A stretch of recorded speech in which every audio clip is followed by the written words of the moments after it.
A black problem ain't necessarily that it happens to a black person, but that people of color who have understood the historic forces of degradation can identify with other people who are similarly arrayed in the global landscape. Those folk who ain't got the ability to eat every day, who can't determine who governs them, the people around the globe who don't have the ability to eat every day, healthcare insurance, that allies us with them wherever we discover them. And finally, when we think about the fact that in the name of America, with the possibility of expanding democracy, we have shrunk democracy. We have argued against the independence of people where they are. We have to have what Malcolm X and Martin Luther King Jr. and Fannie Lou Hamer and Ella Baker had, and that is a global perspective. They were revolutionary internationalists because they understood what goes on somewhere else has an effect here. We live in a global economy.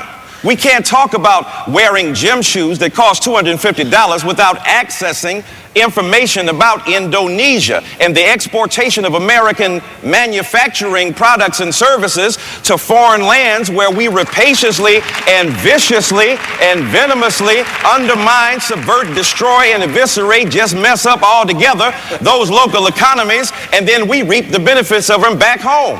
We got to understand, nigger is a global phenomenon.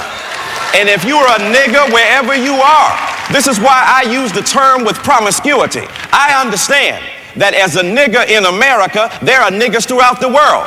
Can we connect through our core niggerdom to understand the vicious ways in which we have been subverted? And finally, as people of color, we cannot afford to, in one sense, give voice to policies that don't recognize the fundamental humanity of our brothers and sisters. And sometimes we barricade ourselves behind our religious and theological justifications, and what we don't understand, those are problematic too. You don't worship the Bible, you worship the God who gave you the Bible.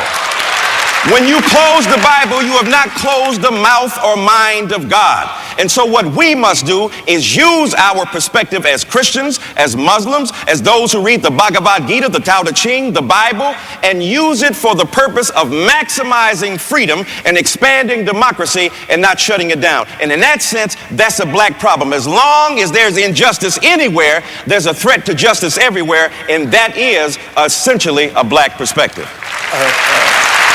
I'm going to